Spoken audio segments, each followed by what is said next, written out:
لا الہ الا اللہ محمد رسول اللہ۔ دیکھو اللہ تعالیٰ نے قرآن مجید میں خواتین کو حکم دیا کہ جب کسی نامحرم مرد سے بات کرو فلا تخضعن بالقول، تو نرم انداز میں بنا بنا کے باتیں نہ کیا کرو۔ فیطمع الذی فی قلبہ مرض، جس کے دل میں شہوت کی بیماری ہے نا، اس کا دل تمہاری طرف مائل ہوگا۔ تو اللہ نہیں چاہتے کہ شوہر کا دل اس کی بیوی کے علاوہ کسی اور طرف جائے۔ اگر تم اس کی بیوی لگتی ہو پھر تو بہت بنا بنا کے باتیں کرو، لیکن اگر بیوی نہیں لگتی تو یا تو بیوی بن جاؤ اس کی۔ کیا خیال ہے بھائی؟ یا تو بن جاؤ بھائی، اگر اتنا اچھا لگ رہا ہے تو بیوی بن جاؤ۔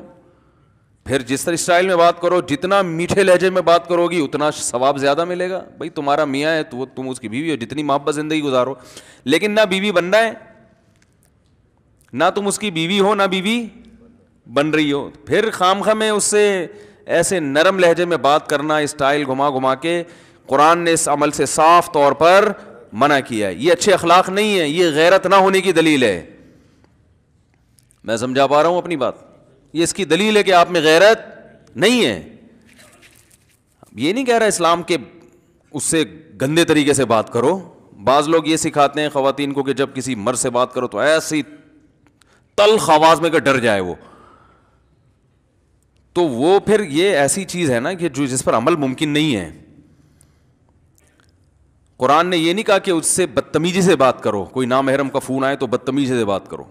ہمارے استاذ نے کہیں بیان کیا خواتین میں کہ نا وہ بڑے کڑک تھے نا، تو انہوں نے بیان کیا کہ جب کوئی نامحرم سے بات کرو تو ایسے کرخ لہجے میں بات کرو کہ سامنے والا سمجھے کہ چڑیل بات کر رہی ہے۔ تو ایک آدمی نے مجھے بتایا، میں نے ان کی کسی مریدنی کو کسی بات کوئی فون کیا ہوگا، گھر میں کوئی مسئلہ ہوگا، کوئی کسی سے بات کرنی، تو انہوں نے فون اٹھا کے ایسے بدتمیزی سے بات کی، میں ڈر گیا۔ میں نے کہا یار اللہ خیر کرے، کوئی میں پتہ نہیں کوئی چور ہوں یا میں کیا ہوں۔ تو ایسا بھی نہیں ہے، نرم لہجے میں بات نہ کریں۔ جیسے بعض خواتین جو ہے نا، وہ ایسا اسٹائل ہوتا ہے ان کا کہ یہ جو کنوارے چھڑے چھاٹ ہے نا، یہ اسٹائل پہ ہی عاشق ہو جاتے ہیں۔ حقیقت ہے، وہ ہیلو ایسے اسٹائل سے نکالتی ہیں نا جب فون اٹھائیں گی۔ بھائی گھر میں فون اٹھا لیا خواتین، وہ ہیلو ایسے بولیں گی کہ یہ فون پہ ہی چپک جائے گا، کڑا ہو چھوڑے گا ہی نہیں فون، یہ دوبارہ بس باتوں میں لگ جائے گا۔ تو ان چیزوں سے معاشرے میں فساد پیدا ہوتا ہے، پاکیزہ معاشرہ وجود میں نہیں آتا۔ اللہ نے ایک نظام رکھا ہے بھائی، نکاح، بس عورت تک پہنچنے کا ایک ذریعہ ہے، وہ کیا ہے؟ بیوی بنا کے اس کی ٹینشن اٹھا لو، ساری زندگی کا خرچہ اٹھاؤ، اس کے بچوں کا خرچہ، جہیز میں سالے بھی ملیں گے، سسر بھی ملیں گے، ساس بھی ملیں گی، یہ ساری ٹینشن اٹھا سکتے ہو رشتہ داری کی تو ٹھیک ہے، نہیں تو کسی بھی نامحرم سے کسی بھی قسم کی دلچسپی لینا، لذت حاصل کرنا، چاہے اس کی آواز کے ذریعے ہو، چاہے اس کی تصویر کے ذریعے ہو، چاہے اس کے لباس کے ذریعے ہو، کسی بھی، چاہے وہ حقیقت میں کوئی عورت ہو یا اس کی تصویر ہو، ڈیجیٹل تصویر ہو یا پرنٹڈ تصویر ہو، کوئی بھی ذریعہ ہو، عورت سے مرد لذت حاصل نہیں کر سکتا۔ یہاں تک کہ رسول اللہ صلی اللہ علیہ وسلم نے عورت کو دیکھنے جو لذت کی نیت سے دیکھتے ہیں، اس عمل کو آنکھوں کا زنا قرار دیا ہے کہ آنکھیں کیا کر رہی ہیں؟ زنا کر رہی ہیں۔ جو عورت سے بات کر کے لذت حاصل کرے گا، لذت کے لیے باتیں کر رہا ہے، اس سے مزہ آ رہا ہے اس کو، تو اس عمل کو زبان کا زنا کہا گیا۔ زبان مزے لے رہی ہے، باتیں سن کے لذت حاصل کرے گا تو اس عمل کو کان کا زنا قرار دیا گیا ہے۔ تو یہ لبرل جو دین سے دور ہے نا، یہ ان لوگوں کے جو ہے نا تماشے ہیں کہ گرل فرینڈز بھی رکھی ہوئی ہیں، اور ٹک ٹاک کی شکل میں جو بےہودگی معاشرے میں پھیلائی جا رہی ہے۔ یہ لوگ کسی بوڑھی عورت سے بات کرنے میں تو کبھی مختصر بات کرتے ہیں، اس سے جو بوڑھی عورت سے بات ہو رہی ہے ان شارٹ 2 منٹ میں بات ختم۔ اماں سے بات کریں گے تو 2 منٹ میں اب بات کیا، ٹو دا پوائنٹ بات ہوگی۔ بلکہ اب تو یہاں تک بیگم سے بھی بات ٹو دا پوائنٹ کرتے ہیں۔ بیگم کیا پکا ہے؟ پائے پکے ہیں، اچھا ٹھیک ہے رکھ دینا، کھا لوں گا، بس اس سے زیادہ بولو بھائی۔ ٹائم ہی نہیں دیتے گھر میں، عورتیں بیچاری پریشان ہیں۔ میاں جب گھر میں آتا ہے تو بس سونے کے لیے آتا ہے، اور صبح آفس چلا جائے گا اٹھ کے, بس سونا اور واش روم.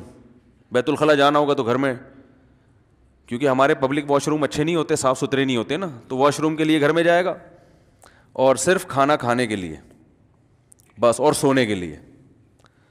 تو ویسے آفس میں دیکھ لو, ساتھ میں کوئی بیٹھی ہوئی ہے تو وہ اس سے ایک بات پوچھے گی تو پوری گردان جواب میں, پورا تفصیل سے جواب دیا جائے گا. وہ بعض خواتین کا بھی یہی عالم ہے, میاں سے بات نہیں کر رہی, بھائی بیٹھو چلو. آج کل تو ایسے میاں مارکیٹ میں شارٹ ہیں تو بیویوں کو ٹائم دیں, لیکن آپ کو ایسا میاں مل گیا, اتنا نیک شریف انسان جو آپ سے آگے باتیں کر رہا ہے, اتنا نیک آدمی, میں کہتا ہوں اس کو تو, یہ تو اس سے تو دم کروایا کرو. حقیقت ہے, جو گھر میں آگے بیگم سے کیا کر رہا ہے, باتیں کر رہا ہے, وہ گپ شپ لگا رہا ہے. تو ایسا میاں کسی عورت کو اس زمانے میں مل جائے تو دم کروائے وہ اس سے کہ بہت نیک آدمی. تو آپ کو ایسا میاں مل گیا تو آپ کو تو قدر کرنی چاہیے بھائی, آپ بھی بیٹھ کے گپ شپ لگائیں اس کے ساتھ کہ بھائی اتنا اچھا میاں. تو آپ کیا کر رہی ہیں کہ اینٹ کا جواب پتھر سے, وہ تمیز سے بات کر رہا ہے, آپ نے پھر گلے شکوے, ہر وقت گلے شکوے, ہر وقت گلے شکوے. وہ یوں ہوا تھا, وہ پھڈا ہو جاتا ہے بیٹھے بیٹھے. کیا ہو جاتا ہے, بات محبت سے شروع ہوئی تھی, الٹی سیدھی ایسی کچومڑ بنا کے, نہ اس کا موڈ دیکھا. بھائی شکایتیں کرنے کا بھی ایک ٹائم ہوتا ہے نا, وہ موڈ دیکھ کے بات کرو. غصے میں آیا ہوا ہے, کہیں باہر سے باس سے لڑ کے آیا ہے. تو ہمارے لیے تو ہمارا ایک سب گھروں کا ایک ہی جیسا ماحول ہے. اللہ سب کی حفاظت فرمائے. پھڈے مڈے سبھی میں چل رہے ہیں آج کل. مارکیٹ میں 2-4 گھر ہی ایسے بچے ہوں گے جہاں پھڈے بازی نہ ہو.